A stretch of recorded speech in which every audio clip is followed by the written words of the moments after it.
बिस्मिल्लाहिर्रहमानिर्रहीम। अस्सलाम वालेकुम स्टूडेंट्स, मैं हूं हसान फरीद, आपका फिज़िक्स टीचर। आज हम स्टार्ट करेंगे चैप्टर नंबर 2 जो कि वेक्टर्स और इक्विलिब्रियम के बारे में है। तो आइए जानते हैं कि वेक्टर्स क्या होते हैं। स्टूडेंट्स, आपको याद होगा चैप्टर नंबर 1 में मैंने फिजिकल क्वांटिटीज़ के बारे में डिस्कस किया था कि फिजिकल क्वांटिटीज़ ऐसी क्वांटिटीज़ होती हैं जिनको हम मैयर कर सकते हैं। All measurable quantities are physical quantities. For example, मैं इस मार्कर की लेंथ मैयर कर सकता हूँ तो length is a physical quantity. मैं इस मार्कर का एरिया फाइंड आउट कर सकता हूँ, so area is a physical quantity. और मैं इस मार्कर का वॉल्यूम फाइंड आउट कर सकता हूँ, स्पीड फाइंड आउट कर सकता हूँ, इस पर लगने वाली फोर्स फाइंड आउट कर सकता हूँ, इस पर होने वाला वर्क फाइंड आउट कर सकता हूँ। ये सारी चीज़ें जो मैं फाइंड आउट कर सकता हूँ, मैयर कर सकता हूँ, इन्हें हम फिजिकल क्वांटिटीज़ कहेंगे। लेकिन फिजिकल क्वांटिटीज़ को दो तरह से क्लासीफाई किया जाता है। नंबर 1, कुछ फिजिकल क्वांटिटीज़ ऐसी होती हैं जिनको कहा जाता है कि हैं तो वो फिजिकल क्वांटिटीज़ मगर हैं वो स्केलर्स। और कुछ फिजिकल क्वांटिटीज़ ऐसी होती हैं जिनके बारे में कहा जाता है कि ये फिजिकल क्वांटिटीज़ तो हैं, मैयर तो किया जा सकता है, लेकिन इन्हें हम बोलते हैं कि ये हैं वेक्टर्स। तो फिर आप ज़रूर जानना चाहेंगे कि वेक्टर्स और स्केलर्स, अगर हमने दो क्लासिफिकेशंस बनाई हैं तो फिर वेक्टर्स और स्केलर्स में कुछ ना कुछ डिफरेंस तो होगा। डेफिनेटली डिफरेंस है। ज़रा देखते हैं, पहले डेफिनेशन लिखता हूँ और फिर मैं इसको बड़े अच्छे तरीके से आप लोगों को एक्सप्लेन करूँगा ताकि किसी किस्म की कोई कन्फ्यूजन ना रहे।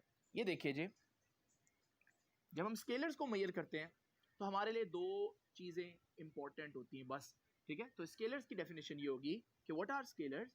Scalars are the physical quantities which require, इनको चाहिए होती है, विच रिक्वायर नंबर 1 मैग्नीट्यूड। एक तो इनको मैग्नीट्यूड चाहिए होता है and unit for their complete description. अगर आप स्केलर को कंप्लीटली डिस्क्राइब करना चाहते, जिससे आपको पूरी बात समझ में आ जाए, सारी इंफॉर्मेशन समझ में आ जाए, तो सिर्फ और सिर्फ आपको दो चीजें चाहिए और वो मैग्नीट्यूड और यूनिट है। एग्जांपल देता हूं, देखिए जी एग्जांपल।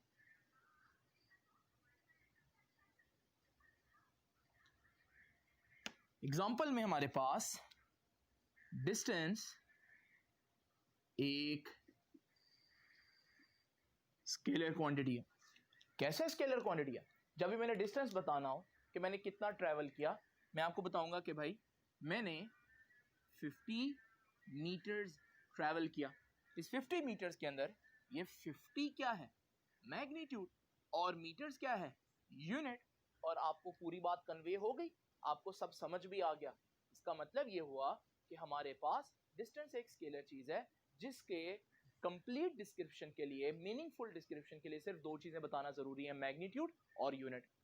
अब आप सोच रहे होंगे कि सर क्या कोई ऐसी चीज भी है जिसको हम दो बातें बता दें, मैग्नीट्यूड भी बता दें, यूनिट भी बता दें, फिर भी मीनिंग कन्वे ना हो? तो बिल्कुल ऐसी कुछ चीजें हैं, उन्हें हम बोलते हैं वेक्टर्स। तो वेक्टर्स की डेफिनेशन करना बड़ा आसान है कि वेक्टर्स क्या होते हैं। ये भी फिजिकल क्वांटिटीज हैं। कौन सी? विच रिक्वायर मैग्नीट्यूड, वो मैग्नीट्यूड तो चाहिए होगा इनको, ठीक है। Which require magnitude. Number 2 unit. और अब तीसरी चीज and direction, and direction for complete description. अगर आप इन क्वांटिटीज को कंप्लीट डिस्क्राइब करना चाहते हैं तो फिर आपको दो नहीं बल्कि तीन चीजें चाहिए। दो वही जो स्केलर्स के लिए चाहिए थी, मैग्नीट्यूड, यहां भी मैग्नीट्यूड चलेगा, यूनिट, लेकिन साथ साथ देखिए हमारे पास एक और चीज है जो कि डायरेक्शन। अब आप इसकी एग्जांपल्स मांगेंगे, डेफिनेटली इसकी एग्जांपल्स में मैं आपके सामने लिखूंगा फोर्स। फोर्स भी एक वेक्टर है। क्यों वेक्टर है? क्योंकि जब मैं आपको बोलूंगा कि भाई 50 न्यूटन्स की फोर्स लगी। क्या मीनिंगफुल डिस्क्रिप्शन है ये? 50 मैग्नीट्यूड है, न्यूटन यूनिट भी है, लेकिन जब भी मैं ये बोलूंगा कि 50 न्यूटन फोर्स लगी, आप फौरन पूछेंगे सर किस डायरेक्शन में? एक्स एक्सिस में, वाई एक्सिस में, हॉरिजॉन्टल, वर्टिकल, कुछ ना कुछ पूछेंगे आप। इसका मतलब मुझे बताना पड़ेगा 50 न्यूटन 30 डिग्री नॉर्थ। अब मेरे पास ये एक वेक्टर का मीनिंगफुल डिस्क्रिप्शन है। इसका मतलब ये हुआ कि वेक्टर्स और स्केलर्स में फर्क है। अब आप पूछेंगे सर कि आपने यहां क्यों डायरेक्शन को इन्वॉल्व किया? अगर डायरेक्शन बताना जरूरी है तो डायरेक्शन तो आप यहां भी बता सकते थे। मिसाल के तौर पर मैं ये भी कह सकता था मैंने 50 मीटर ट्रेवल किया 30 डिग्री नॉर्थ में, और ये भी बात सही होती। इसका मतलब ये जानना बड़ा जरूरी है कि डेफिनेशन में तो सबको पता होता है स्केलर और वेक्टर में क्या फर्क है, लेकिन जब हम फिजिकल क्वांटिटी चूज करते हैं हम कैसे डिसाइड करते हैं कि इनको हमने एज ए वेक्टर ट्रीट करना है और इनको हमने एज ए स्केलर ट्रीट करना है, वो भी मैं आपसे अभी डिस्कस करूंगा। लेकिन उससे पहले मैं एक बड़ी इंपॉर्टेंट बात आपको बता दूं, और वो बात ये है कि जब भी हम स्केलर्स को ऐड करते हैं तो याद रखिएगा scalars are added by arithmetic rules. बेटा ये अरिथमेटिक रूल्स क्या होते हैं? बड़ा सिंपल है, नाम शायद पहली दफा सुना हो आप लोगों ने, लेकिन इनको यूज आप बहुत ज्यादा करते हैं। ये बेटा ये जो 2 + 2 = 4 होता है, ये सिंपल अरिथमेटिक रूल है। देखिए 2 × 2 4, 3 × 2 5। ये जो एडिशन है बड़ा कन्वेंशनल आम रस्मी मेथड जो है, इसे हम बोलते हैं कि ये कैसा एडिशन है? ये अरिथमेटिक रूल्स है। तो आप सोचेंगे सर इसका मतलब वेक्टर्स के लिए क्या कोई स्पेशल रूल्स हैं? बिल्कुल स्पेशल रूल्स होते हैं, और वो हमारे पास कहलाते हैं रूल्स ऑफ वेक्टर एडिशन, जिसे आप लोग 9th 10th में जानते हैं, जिसे मैं एक और नाम देता हूं हेड टू टेल रूल। तो ये है हमारे पास वेक्टर्स को ऐड करने का तरीका। ये क्या तरीका, ये आज का हमारा टॉपिक नहीं है, जस्ट आपको बता रहा हूं कि अभी तक आप पढ़ते हैं 2 + 2 4 होता है, लेकिन जब हम वेक्टर्स की बात करते हैं तो समटाइम्स 2 + 2 4 नहीं होता, क्योंकि यहां पर हम अरिथमेटिक रूल नहीं लगाएंगे। तो आते हैं अपने अभी क्वेश्चन की तरफ। क्या क्वेश्चन था कि सर आप इधर भी डायरेक्शन बता सकते थे लेकिन आपने नहीं बताया, तो इसको हम कैसे रिजॉल्व करेंगे? आइए जरा देखते हैं। छोटी सी एग्जांपल से, ये बहुत इंपॉर्टेंट है अगर आप वाकई वेक्टर और स्केलर में फर्क करना चाहते हैं। स्टूडेंट्स ये मैंने आपके सामने एक छोटा सा सिनेरियो बनाया, जरा देखें। ये डिस्टेंस और डिस्प्लेसमेंट है। अब आप लोग डिस्टेंस और डिस्प्लेसमेंट के बारे में बहुत ज्यादा जानते हैं, 9th और 10th में आप लोग पढ़ कर आए हैं, लेकिन अभी आप थोड़ी देर के लिए अपना ब्रेन वॉश कर दें और सोचें कि आप पहली दफा डिस्टेंस और डिस्प्लेसमेंट पढ़ने जा रहे हैं। आपको नहीं पता इनमें से कौन सा स्केलर है, आपको नहीं मालूम इनमें से कौन सा वेक्टर है, और आज हम ये डिसाइड करेंगे। लेकिन कौन सी क्वांटिटी स्केलर होगी कौन सी वेक्टर होगी, ये डिसाइड करने से पहले हमें स्केलर और वेक्टर का पता होना चाहिए, और वो हम देख चुके हैं। स्केलर्स जिनके लिए डायरेक्शन इंपॉर्टेंट नहीं होती, वेक्टर्स जिनके लिए डायरेक्शन इंपॉर्टेंट होती है। दूसरी इंपॉर्टेंट बात कि डिस्टेंस और डिस्प्लेसमेंट एक्चुअली में होते क्या है, पहले मुझे इनको डिफाइन करना पड़ेगा, फिर मुझे पता चलेगा कि इनको स्केलर्स की तरह ट्रीट करना है या वेक्टर्स की तरह ट्रीट करना है। तो पहले मैं इनको डिफाइन करता हूं। देखें मैं यहाँ कोई साइंटिफिक डेफिनेशन की बात नहीं कर रहा, सिर्फ हमने इस चीज की अंडरस्टैंडिंग लेने के लिए मैं इनकी एक आपको बड़ी ही सिंपल डेफिनेशन करता हूं, और वो ये है कि डिस्टेंस हम क्या कहेंगे? डिस्टेंस सिंपल है, how much you have travelled. आपकी आम जिंदगी में जिस तरह से आप डील करते हैं वही लैंग्वेज यूज कर रहे हैं। जब भी मैं पूछूंगा डिस्टेंस क्या है, आप बोलेंगे कि मैंने कितना ट्रैवल किया है, कितना फासला तय किया है, ये डिस्टेंस है। और अब जरा देखते हैं डिस्टेंस क्या बनेगा। ये देखिए जी, ये आपका घर है, इसे मैं बोल देता हूं ये आपका इनिशियल पॉइंट है जहां से आप चलना शुरू करेंगे।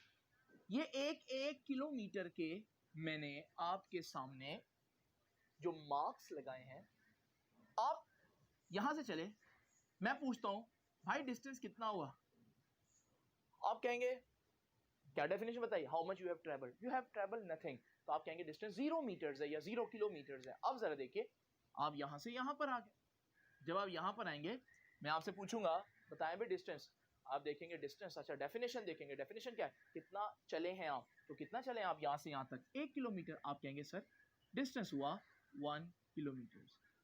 फिर आप यहां पर आ गए और मैं आपसे फिर से पूछता हूं कि यहां पर आने पर डिस्टेंस कितना है। अब मैं किलोमीटर्स नहीं लिख रहा, ठीक है, तो यहां पर डिस्टेंस आप फिर डेफिनेशन देखते हैं कितना चले, यहां से यहां तक आप 2 किलोमीटर चल गए, और फिर जब यहां होंगे तो आप कहेंगे डिस्टेंस 3 किलोमीटर है, और जब आप यहां होंगे आप कहेंगे डिस्टेंस 4 किलोमीटर है, राइट। अब यहां आती है इंपॉर्टेंट बात, इमेजिन करें आप फौरन ही वापस पलटे, जब आप वापस आएंगे यहां, मैं आपसे पूछता हूं फिर से, बताओ भाई डिस्टेंस कितना है। अब आप अपनी डेफिनेशन देखते हैं, आप कहते हैं कि भाई how much I have travelled. अब आप घर से स्टार्ट हुए थे, 1 किलोमीटर चले, फिर 2, फिर 3 और फिर 4, और फिर जब आप इधर पहुंचे तो फिर आपने 5वां किलोमीटर भी ट्रेवल किया, तो आपकी डेफिनेशन के मुताबिक आप मुझे बताएंगे कि डिस्टेंस कितना हुआ 5 किलोमीटर। जब आप इधर जा रहे थे तो आप जो भी ट्रेवल कर रहे थे आप उसको ऐड कर रहे थे, यानी कि पॉजिटिव कंसीडर कर रहे थे, और आपने जैसे ही डायरेक्शन चेंज की, डायरेक्शन चेंज कर ली, मगर अभी भी आप डिस्टेंस को उसी तरह ऐड कर रहे हैं। जब आप मजीद इधर जाएंगे तो आप कहेंगे मैंने 6 किलोमीटर ट्रैवल किया, जब आप मजीद इधर जाएंगे आप कहेंगे 7 किलोमीटर ट्रैवल किया, यानी कि जब आप इधर जा रहे हैं जो ट्रीटमेंट आप कर रहे हैं बिल्कुल वापस आते हुए भी डायरेक्शन चेंज करने पर भी आपने ट्रीटमेंट में कोई फर्क नहीं डाला। यानी कि डिस्टेंस बाय डेफिनेशन एक ऐसी चीज है जिसको डायरेक्शन रिवर्स होने से कोई फर्क नहीं पड़ता, ऐसी है ना। और अगर कोई फर्क ना पड़े किसी चीज को तो उसको हम क्या कहते हैं कि वो तो स्केलर है। इसका मतलब इसकी डेफिनेशन को जब हम देखते हैं तो हमें पता चलता है यार डिस्टेंस तो स्केलर है। अब डिस्प्लेसमेंट क्या है, मैं ये नहीं कह रहा ये वेक्टर ही होगा, आइए देखते हैं, पहले तो हम इसकी डेफिनेशन बनाए ना कोई। देखो डिस्प्लेसमेंट की आम सी डेफिनेशन आपको बताता हूं, वो ये है कि आप स्टार्टिंग पॉइंट से कितना दूर हैं। वहां मैंने बोला था आपने कितना फासला तय किया, डिस्प्लेसमेंट क्या है, how far you are from starting point. देखिए डेफिनेशन डिफरेंट है, ये भी एक फासला है, ये भी एक फासला है, लेकिन ये बता रहा है आप स्टार्टिंग पॉइंट से कितना दूर है, ये भी एक फासला है, ये बता रहा है कितना आपने ट्रेवल किया। अब जरा देखते हैं, लो जी आप फिर घर से चलते हैं और यही आपका इनिशियल पॉइंट हुआ, जरा सुनते जाइएगा ध्यान से। अब मैं आपसे पूछता हूं कि भाई आप इधर हैं तो आपका डिस्टेंस डिस्प्लेसमेंट कितना है, डी डिस्प्लेसमेंट। आप कहते हैं सर डिस्प्लेसमेंट तो 0 हुआ, क्यों, क्योंकि आपकी डेफिनेशन क्या कह रही है, क्या स्टार्टिंग पॉइंट से कितना दूर है, आप तो स्टार्टिंग पॉइंट के ऊपर खड़े हैं, तो स्टार्टिंग पॉइंट से तो बिल्कुल दूर नहीं है, तो आपका डिस्टेंस हुआ 0 किलोमीटर। अब जरा देखें, आप यहां आ गए, मैं आपसे पूछता हूं भाई जल्दी से बताएं कि आपका डिस्प्लेसमेंट कितना है। आप क्या कहेंगे डिस्प्लेसमेंट कितना है, डेफिनेशन को देखेंगे, डेफिनेशन क्या है, आप स्टार्टिंग पॉइंट से कितना दूर है, आप स्टार्टिंग पॉइंट यानी कि घर से 1 किलोमीटर दूर है, आप कहेंगे सर मेरा डिस्टेंस डिस्प्लेसमेंट 1 किलोमीटर। फिर जब आप इधर जाते हैं आप स्टार्टिंग पॉइंट से इतना दूर हैं, आप कहेंगे सर मेरा डिस्टेंस डिस्प्लेसमेंट 2 किलोमीटर है। फिर जब आप इधर जाते हैं आप कहते हैं सर मेरा डिस्प्लेसमेंट 3 किलोमीटर है, क्योंकि मैं घर से 3 किलोमीटर दूर आ चुका हूँ। और फिर जब आप इधर जाते हैं आप कहते हैं सर मेरा डिस्प्लेसमेंट 4 किलोमीटर है।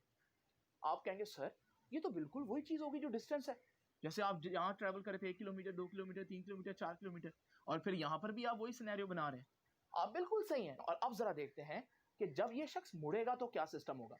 अब ये शख्स रिवर्स होकर इधर आ गया, मैं आपसे पूछता हूं जल्दी से बताएं डिस्प्लेसमेंट कितना है। अब डिस्प्लेसमेंट की डेफिनेशन देखें, आप स्टार्टिंग पॉइंट से कितना दूर हैं। जब वो शख्स 1 किलोमीटर वापस आया तो अब आप अपने घर से कितना दूर रह गए, 3 किलोमीटर दूर रह गए।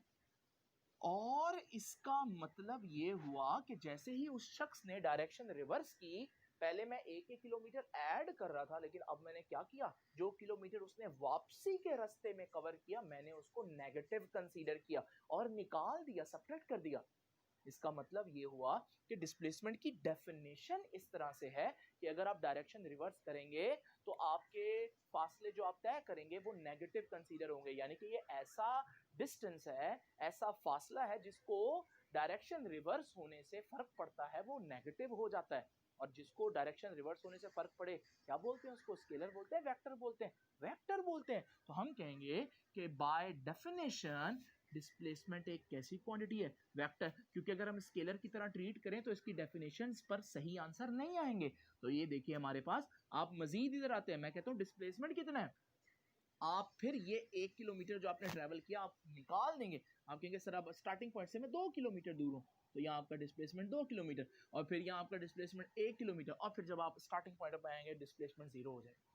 ये एक्चुअली रीजन है कि हम एवं नहीं किसी को डिस्टेंस जो है वो वेक्टर स्केलर बोल देते हैं। एक्चुअली जब हम उनकी डेफिनेशन करते हैं किसी भी क्वांटिटी की और फिर हम डेफिनेशन के हिसाब से देखते हैं तो समटाइम्स उनको हमें एज ए वेक्टर कंसीडर करना पड़ता है, समटाइम उनको एज ए स्केलर कंसीडर करना पड़ता है, तब हमारी डेफिनेशन के मुताबिक आंसर्स आते हैं। तो स्टूडेंट्स इसका मतलब डिस्टेंस को मैंने स्केलर में लिखा था, तो यहां पर मैं कुछ और एग्जांपल लिखता हूं आपके सामने और वो है डिस्प्लेसमेंट। इसी तरह से फोर्स एक वेक्टर क्वांटिटी है जो कि मैं पहले लिख चुका हूं, इसी तरह से वेलोसिटी वेक्टर क्वांटिटी है। अच्छा वेलोसिटी वेक्टर क्वांटिटी है मगर स्पीड जो है वो स्केलर क्वांटिटी है। तो ये बहुत सी ऐसी डेफिनेशंस हैं, बहुत सी ऐसी एग्जांपल्स हैं जो आपको पता होनी चाहिए। लेकिन अब ये तो पता चल गया वेक्टर कौन से होते हैं, स्केलर कौन से होते हैं और ये हम कैसे डिसाइड करते हैं। लेकिन अब जरा देखते हैं कि वेक्टर्स को अगर हम कहीं पर मेंशन कर रहे हैं तो उनका सिंबल या उनकी रिप्रेजेंटेशन हम किस तरह से करेंगे। तो आइए जरा देखते हैं कि सिंबॉलिक और ग्राफिकल रिप्रेजेंटेशन हम लोगों ने एक वेक्टर की कैसे करनी है। तो स्टूडेंट्स अभी देखते हैं कि वेक्टर्स को रिप्रेजेंट किस तरह किया जाता है। तो रिप्रेजेंटेशन वेक्टर्स की कैसे होगी, याद रखिएगा स्टूडेंट्स, दो किस्म की रिप्रेजेंटेशंस की बात करेंगे हम। नंबर 1 सिंबॉलिक रिप्रेजेंटेशन, इसका क्या मतलब है ये भी हम डिस्कस करते हैं। ये सिंबॉलिक रिप्रेजेंटेशन। एक होगा जी ग्राफिकल रिप्रेजेंटेशन। तो देखते हैं सिंबॉलिक सिंबल हम कैसे देंगे। मिसाल के तौर पर अगर मैं सिंबल देना चाह रहा हूं तो उसमें एक तरीका हम ये यूज करेंगे कि we will use bold letters. अगर मैं वेक्टर्स की बात कर रहा हूं तो वेक्टर्स की बात करते हुए मैं बोल्ड लेटर्स यूज करूंगा। मिसाल के तौर पर अगर मैं वेक्टर लिखूं जैसे डिस्प्लेसमेंट का वेक्टर है d और फोर्स का वेक्टर है f, तो मैं ऐसे नहीं लिखूंगा, यूं लगेगा जैसे ये स्केलर क्वांटिटीज हैं, तो यूं नहीं लिखूंगा, बल्कि मैं डिस्प्लेसमेंट के वेक्टर को थोड़ा बोल्ड करके लिखूंगा लाइक दिस, और फोर्स के वेक्टर को लाइक दिस। तो I will use bold letters for vectors और light face letters for scalars. अगर मैं कहीं लाइट फेस करता हूं तो फिर ये स्केलर्स है। लेकिन ये इतना अच्छा मेथड नहीं है। उसकी रीजन क्या है, समटाइम हो सकता है आप जो है वो स्केलर लिख रहे हो लेकिन आपके पेन की निब ही या आप कोई ऐसा थिक निब वाला मार्कर यूज कर रहे हो तो दूसरा समझ जाए कि शायद ये वेक्टर्स है। इसलिए हमें कोई इससे ज्यादा अच्छा तरीका यूज करना चाहिए और वो तरीका ये है कि we will use arrow head. ज्यादा अच्छा तरीका यह है कि आप जिस भी वेक्टर क्वांटिटी को रिप्रेजेंट कर रहे हैं आप क्यों ना उसके ऊपर एरो हेड डालें। जैसे डिस्प्लेसमेंट है तो आप एरो हेड डालें और फोर्स है तो आप एरो हेड डालें। लेकिन जब आप एरो हेड डालेंगे तो फिर आप उनको लाइट फेस ही लिखिएगा। अब ये ना कर दीजिएगा कि आप साथ बोल्ड फेस भी कर दें और एरो हेड भी डालें। मेरा इस वजह से बोल्ड है क्योंकि मेरा मार्कर ठीक है, लेकिन अगर आप लोग लिखेंगे तो इनमें से कोई एक मेथड यूज करना है दोनों में। तो ये है सिंबॉलिक रिप्रेजेंटेशन। तो अगर मैं कहीं पर न्यूमेरिकल्स में लिखूंगा कि फोर्स जो है वो 10 न्यूटन्स है तो मैं यूं लिखूंगा फोर्स इज 10 न्यूटन्स, तो फोर्स के साथ वेक्टर का निशान डालूंगा। तो ये तो हो गई सिंबॉलिक रिप्रेजेंटेशन। अब जरा डिस्कस करते हैं कि ग्राफ पे आप किस तरह से ये करेंगे। तो स्टूडेंट्स हमारे पास ग्राफिकल रिप्रेजेंटेशन बड़ी सिंपल है। ग्राफ में हम दो चीजें यूज करेंगे। Number 1 we will use a tail and a head. हम एक एरो बनाएंगे जिसकी एक टेल होगी और एक हेड होगा उस वेक्टर को ड्रॉ करने के लिए। मिसाल के तौर पर टेल क्या बताएगी, टेल बताएगी मैग्नीट्यूड। मैग्नीट्यूड, और एरो हेड क्या बताएगा? डायरेक्शन। मिसाल के तौर पर जरा देखिए, मैं एक वेक्टर ड्रॉ करता हूं आप लोगों के सामने, और वेक्टर है कुछ इस तरह से कि मैं फोर्स यहां तो लिखकर बता रहा था ना 10 न्यूटन है, मैं आपके सामने बना देता हूं कि ये फोर्स है 10 न्यूटन।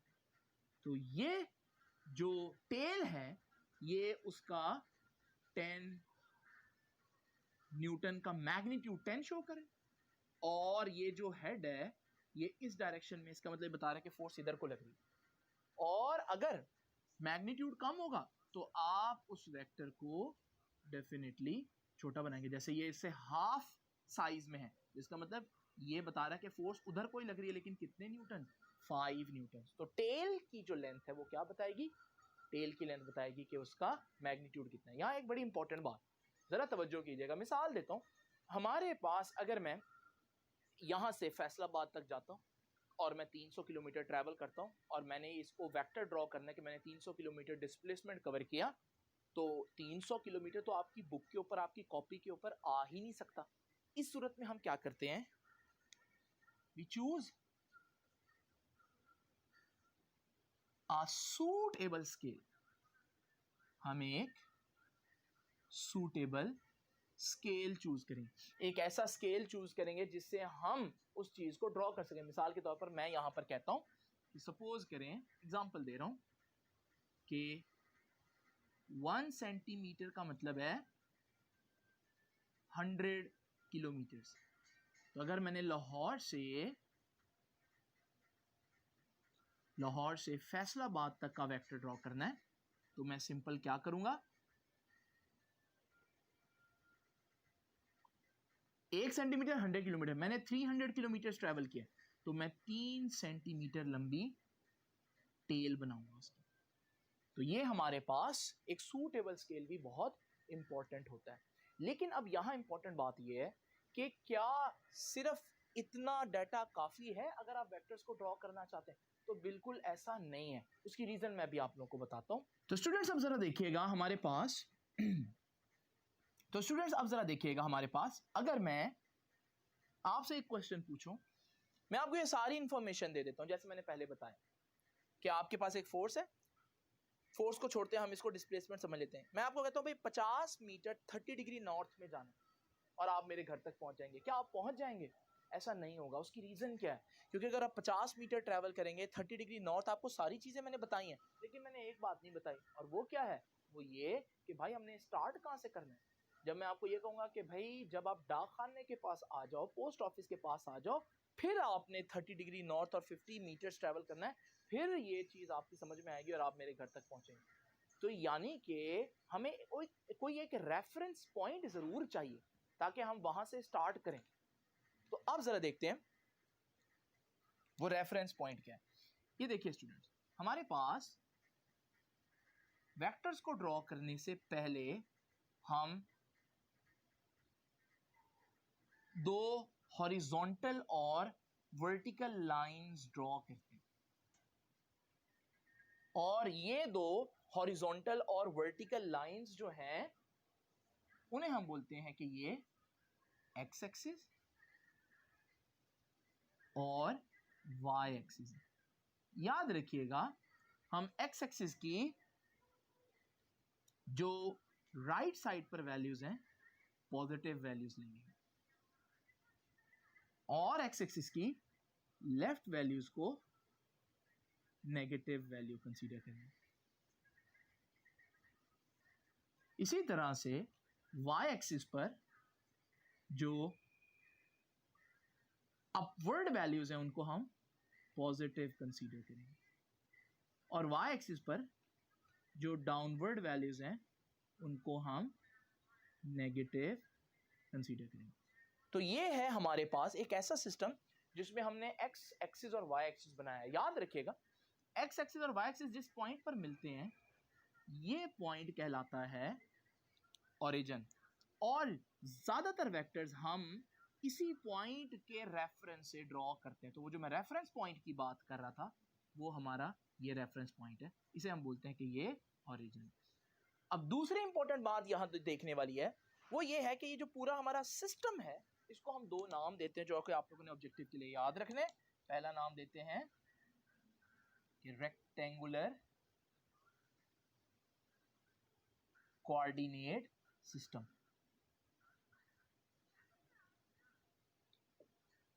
और इसको एक और नाम भी देते हैं कार्टेशियन सिस्टम। कार्टेशियन सिस्टम, ये दो नाम आप लोगों ने याद रखने हैं कि रेक्टेंगुलर कोऑर्डिनेट सिस्टम और कार्टेशियन सिस्टम। तो यहां पर ये रेक्टेंगुलर कोऑर्डिनेट सिस्टम या कार्टेशियन सिस्टम का फायदा क्या है? आपने जब भी किसी चीज को लोकेट करना हो तो आप बड़ी आसानी से इस सिस्टम के ऊपर लोकेट कर सकते हैं। ये देखिए, अगर मैं इस पॉइंट की बात करूं, ये मेरे पास एक पॉइंट है, मैं आपसे पूछता हूं इस पॉइंट के कोऑर्डिनेट्स बताएं। जब भी मैं वर्ड बोलूंगा ना कोऑर्डिनेट्स, जो कि यहां पर भी आया है, कोऑर्डिनेट का वर्ड आप लोगों ने याद रखना है सिंपल अल्फाज में एड्रेस। कोऑर्डिनेट का मतलब होता है एड्रेस। मैं आपसे पूछना चाह रहा हूं इस पॉइंट का एड्रेस, यानी मैं यहां पर जाना चाहता हूं, मैं कैसे जाऊं? आप कहेंगे सर आप ऐसा करें, दो पॉइंट्स एक्स एक्सिस में जाएं और फिर 4 पॉइंट वाई एक्सिस में जाएं, आप इस पॉइंट पर पहुंच जाएंगे। इसका मतलब इस पॉइंट का एड्रेस क्या होगा? एड्रेस मतलब कोऑर्डिनेट्स क्या होंगे? एक्स एक्सिस का एड्रेस पहले लिखेंगे, एक्सिस में आपने कितना ट्रैवल किया इस पॉइंट तक जाने के लिए 2, और फिर वाई एक्सिस में कितना ट्रैवल किया इस पॉइंट तक जाने के लिए 4। तो ये 2 और 4 इसके क्या होंगे?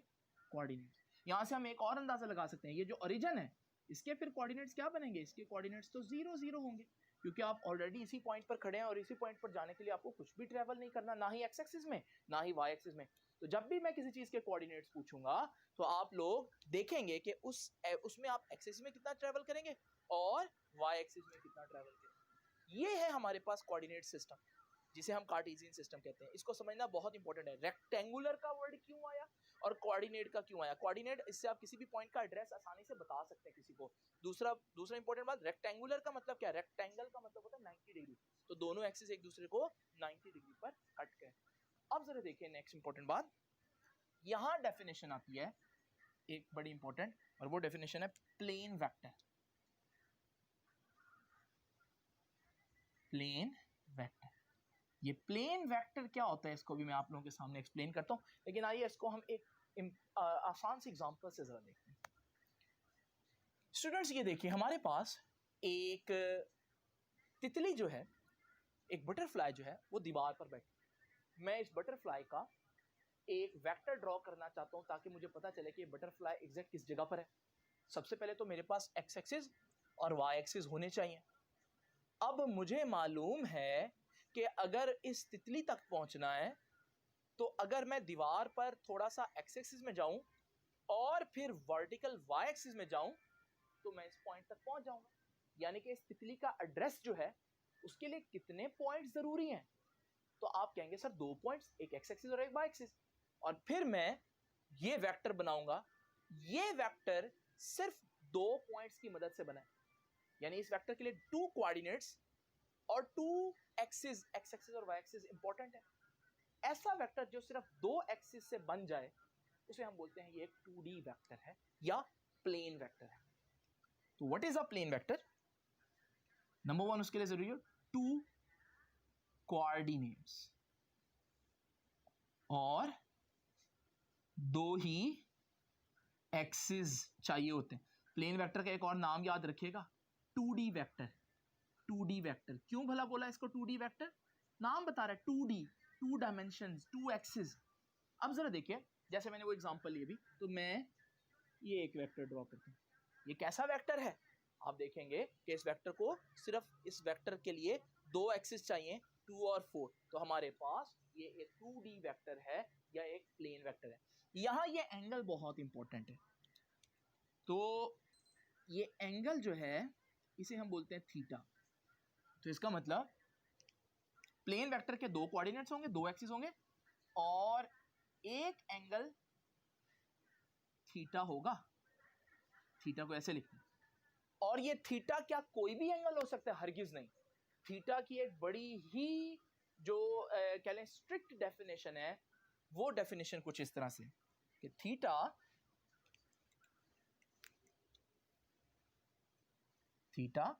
is an angle